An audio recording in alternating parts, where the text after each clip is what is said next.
Hello and welcome to In This Corner. I'm James Smith. Well, here we go again. Hollywood and boxing blending together to create a motion picture.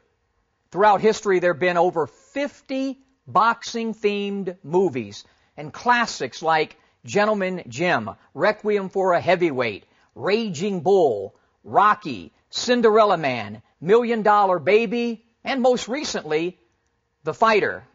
Well, get ready for something different as robots get ready to rumble in real steel. And now, ladies and gentlemen, are you ready for real steel? It's 2020 and fighters have been replaced by robots. Multi-talented Hugh Jackman plays a retired fighter, Charlie Kenton, who nearly made it to the top of the fight game, but not quite. Life after boxing, like with so many fighters, has been very difficult for Charlie. He now is a promoter of robot boxing. He ends up teaming up with his estranged son, played by Dakota Goyo, to try and take a trashed robot and make him a champ. I'm not going to tell you any more. You'll have to just go see the movie. We caught up with Hugh Jackman and the great Sugar Ray Leonard, who was hired as the boxing advisor for Real Steel. All right, we'll do this boxing-esque, if you will. Tail of the tape for Hugh Jackman, hailing from Sydney, Australia. 6'2", a solid 215 pounds, 78-inch reach, a 17-year professional. Over 30 motion pictures, countless Broadway plays, a Tony, an Emmy, hosted the Academy Awards, helped Zack Ryder win a championship with WWE, and according to my Kiwi friends, they want you to do the anthem again if the All Blacks play Smitty. Australia. I'm sorry, but I'm anyway, impressed. welcome to In This Corner. Yeah. Good to meet you. It's great to meet you too. When I sang the national anthem for Australia, we lost 32-0. So The All Blacks That's told why me. they want me. That's pretty amazing. You've done your research, Smitty. I have. I'm Well, I'm impressed. used to getting in the ring with the greatest fighters in the world, and it's actually when I think about you, a lot of times I like to describe a fighter as an all-around fighter. He can box, he can punch. There's nobody in Hollywood with the versatility of you. You can sing, you can dance, you can act. How do you manage all those skills into one package? When I began as an actor, I think it's fair to say I never had that thing over my head like this guy's going to be the next great actor. I felt like I had to work harder than anyone else, right? And in Australia, it's a small, you can't just be a film star. There's only 10 movies made a year. So pretty much developing every skill for me was a way of staving off unemployment to begin with. And it was my protection. And then gradually I kept working at them until I felt, like confident in all those disciplines, Boxing. I call fighters the most common and uncommon of all athletes. I had a brief boxing career because I had a problem. I didn't like getting hit. So that made my career. But fortunately, I get a chance to get in the ring with all the great fighters on my show. I understand your dad used to box. Yeah, my dad was a boxer, and he never talked to me about it. I found out when I was about 16, because my brother and I were at it every day, just punching each other. So he said to me, he made the decision, he was never going to talk about it for fear of us glorifying it, right? And therefore, just hitting each other. But when I told him I was working with Sugar Ray Leonard on this movie, I could see in his face, he was like, I knew you were kind of doing okay, but man, you're really doing okay. And when I saw the movie with my dad, at least 2 times, maybe 3, I looked over, just quite took a look at my dad, and I could see him crying. He was a boxer. He said when he won the British Army Championship in 1955, he was put up to another level. And probably a little like you, he got knocked out in his first fight. It was probably like Golden Gloves level. He says, I never saw the punch coming, and I realized I was way too slow, What are your first memories of professional boxing, and what fighters did you look up to when you were coming up in Australia? My first memory is Muhammad Ali. Again, I told you we were not allowed to watch it at home. But I remember the song, Muhammad Ali, he floats like a butterfly and stings like a bee. I don't know who sang that one, but that was a big hit in Australia, and we were all of us would pretend to be Muhammad Ali, then Sugar Ray. And I really remember watching it when Mike Tyson came to the fore. That was when I was a teenager, maybe 16, 17, when he started coming through, and he was like a hero. Like when you're 16, 17, someone like Mike Tyson, we were just all in awe of him, you know. So that's when I really started to watch it. And I got to tell you something. I know Mike quite well. A little bit upset, maybe not with you personally, right, but a little bit upset that you got the honor of world's sexiest man over him. I'm happy to give him that one. I know you did a lot of studying, research on him when you were for your part in of course, in X-Men with Wolverine. Yeah. You watched a lot of Tyson tapes. What did you pick up? Well, the thing that I got out of that the most was from the moment he hit the ring, there was not an ounce of fear in him. He had a little bit of that smell of, I want to take you down quickly. He was obviously very quick. His technique was, I think, deceptively good. But he was in all the time. In. Like, there was no waiting back, no, like, scoping out there. He would just get in there, and I think that would freak out other opponents. I don't remember another fighter like, I'm sure there were, but he's the first one I saw that seemed fearless and wanted to finish it in 15 seconds, you know? And so for Wolverine, I always took that as a great starting point. Wolverine he's not fighting to look pretty, look great. He's fighting to get you, to chop your head off as quickly as possible, you know, just to get it done, you know? There's a focus. You know, I'm the only reporter to have been inside the ring with Mike. We did an in-ring segment. He actually tapped me, and I had a little bridge here that fell out. But there's a zone, a focus, you know, that he gets in.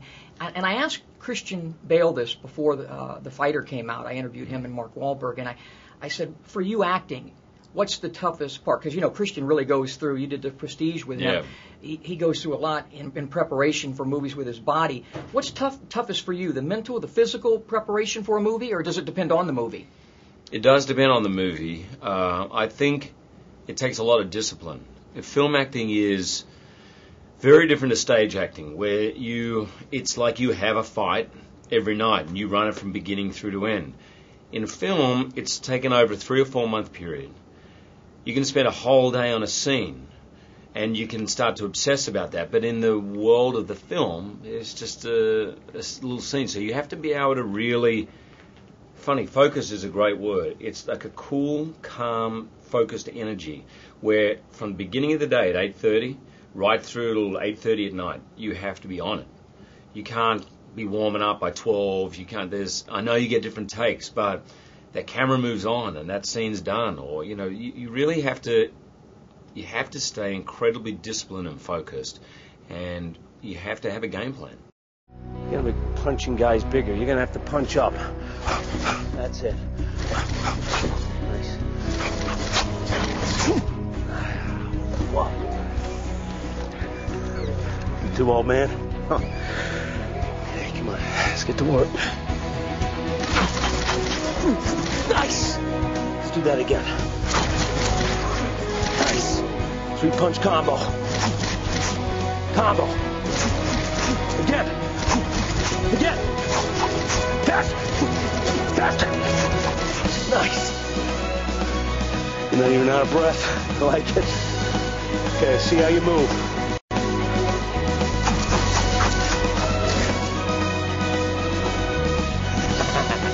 That's good. Let's talk about Real Steel. Tell the fans what they'll be witnessing. I really enjoyed the movie. I went in there wondering, but as a boxing guy and watching the ropes, I really enjoyed it. I enjoyed your movements. Ray did a good job. Tell us about Real Steel. That means a lot to me, man, because Ray and I talked a lot about how people like you would see the film, and for him, of course, it was important. I remember him looking at me and said, 2 things, man. You're the cornerman. You are Angelo Dundee in this movie. He says, when you're in that outside and you're looking in, you've got to have it here. The strength, the wisdom, everything, the emotion. I think the movie Real Steel is going to surprise a lot of people. It's got a lot of cool action. Yes, there's robots boxing. My kids love it. I mean, to some degree, I love it. But it's got a lot of heart. The movie's really a redemption tale about this father, son, and this robot. And you end up cheering and yelling and screaming for these robots, precisely because of the people around the sport, the father, the son, these people who are really putting all their chips into this world. And, you know, it has a Rocky-esque theme to it. Completely. You know, it really does. I mean, I loved Rocky growing up. I loved all the Rockies. Sean Levy, who directed, loved all the Rockies, and I watched Rocky 1 again, and it was heartening to me because, you know, Rocky's not such a great guy at the beginning of that film. He was a standover guy. He was a thug, breaking people's knees if they didn't pay up. You know, he was caught in this world, and he couldn't get out of it. And it's actually it's a movie about second chances, which is exactly what Real Steel's about.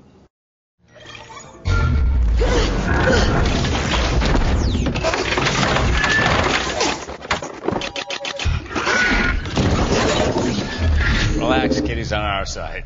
Not funny. Kind of funny. You know, he has voice recognition, right? No, he doesn't. No, he didn't in the league. But when Noisy fought in Brazil, I must have put it in.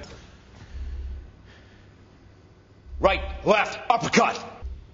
Doesn't work. Right, left, uppercut. I knew that price was too good to be true. Give me a second. Let me see if I can fix it. Look at God. Look how good he looks, too. 2 seconds. Let me look at something. Why didn't you ask the guy to have a look at it? Nigi, he died. Oh, what's that? Was that Japanese? Apakato Nikai. Let me see if I can reset him to English. Hang on. How the hell do you know Japanese? Video games. You know, whenever I interview the great fighters of today, I interviewed Floyd Mayweather a couple of weeks ago, Manny Pacquiao's got a fight coming up, I asked these guys who've accomplished so much, what's next? What are your goals? For me? What are the goals of Hugh Jackman? I hope Mayweather said a fight with Pacquiao. Did he say that? Yeah, well, if Manny takes the test, he's ready to fight him. So hopefully we'll get these two inside the ring. But what about for you? What are your goals? I try to avoid specific goals, like I want to win an Oscar or I want to do this or that. Because at the end of the day, I find those kind of goals in an acting sense limiting. Pretty much everything that has happened to me in the last 10 years, Smitty, I wouldn't have thought of 15 years ago. So if you set a bar, wherever that is, you may be able to go way above that bar. So my bar is about continuing to work, to grow, to take on parts where I'm 80% confident but 20% terrified. That feeling that I'm challenging myself all the time. So, however, I have for a long time wanted to do a movie musical, and because I've done musicals on stage, I've done movies. I've never combined the two. So I'm about to realize that dream in doing the movie version of Les Miserables, which is a great musical, and so I'm going to do that next year. So that's one of the specific things I can tick off. But for the most part, I just don't want to take anything for granted. I want to keep working hard and keep challenging myself. Well, I think Real Steel will be a tremendous success, and it's been our great privilege to have, pound for pound, one of the great entertainers, Hugh Jackman, on in this corner. Thank you. I only have to correct one thing. At Wolverine, I'm in the 220s, but right now I'm like 195. I had to keep you as a heavyweight. We need a heavyweight. You need a heavyweight, true. Okay. I still have the reach, though. You punch him with conviction. So you trying to. The greatest relationship is trainer, boxer. Yes. And you got his eye, right? So yeah. You go sharp. I mean, it's like you get it. For everyone. Yeah, make that's him right. feel what you throw him. You want Yes.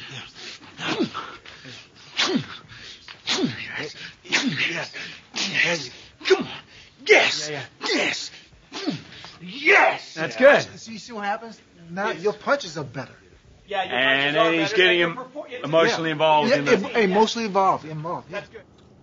Ray, how did your involvement with Real Steel come about? I was approached by a friend of mine, Stacy Snyder and Gary Jones, about being involved with a movie that's about boxing. And I jumped at the idea because it was such a wonderful experience having the chance to work with Hugh Jackman. And my whole objective was to kind of show him how to properly execute the punches, and also to look and feel like an ex-fighter or a trainer. And because of he's an athlete anyway, and he's an incredible actor, he was able to put those two together and look the part. And then I had a chance to kind of choreograph the robots and give them each their own distinctive style. That too was a challenge, but it was fun because those robots, because of the technology, Smitty, they are so agile and so flexible and so realistic-like that there's a human nature to these pieces of metal. They move better than the Klitschko's. They do, without question, without question. And I truly loved it. I had the time of my life. What's the most difficult thing to get a guy in the mindset of a fighter? And that's what I think works so well in this movie. Hugh's already in great shape. You got him looking at mechanics like a fighter, but mentally, you said some stuff about Angelo Dundee, and it got the focus going with him as well. Yeah, because I kind of use that as a blueprint. I said, my trainer, Angelo Dundee, we had a connection.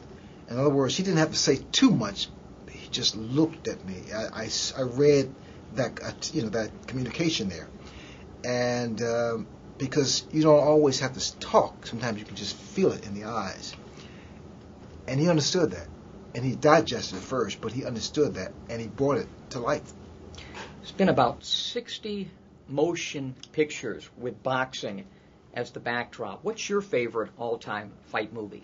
It's not just one, Smitty, fortunately, I can't say just one. I mean, from The Champ to The Fighter to Raging Bull to Hurricane, did I say The Fighter? I mean, to Real Steel. Because it's that human element, it's that emotional content that is so heavily involved. And the fact that Real Steel is great because it's for the whole family. It really, really is.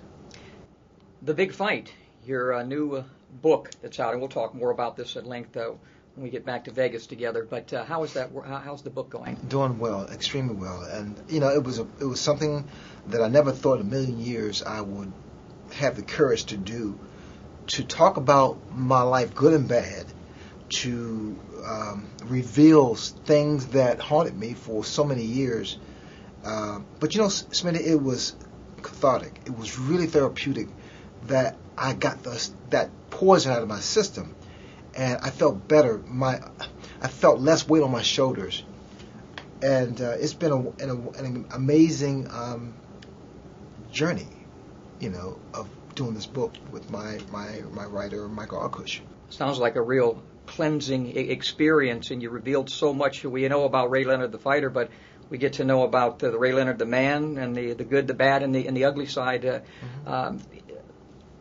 Marvelous Marvin Hagler. I'll see him at I had a drink with him at the Hall of Fame this year, and I'll see him again. What would you like me? What message should I give from Ray Leonard to Marvin Hagler? I would convey to him the fact that he is, without question, one of the greatest middleweight champions, undisputed, there is or there was.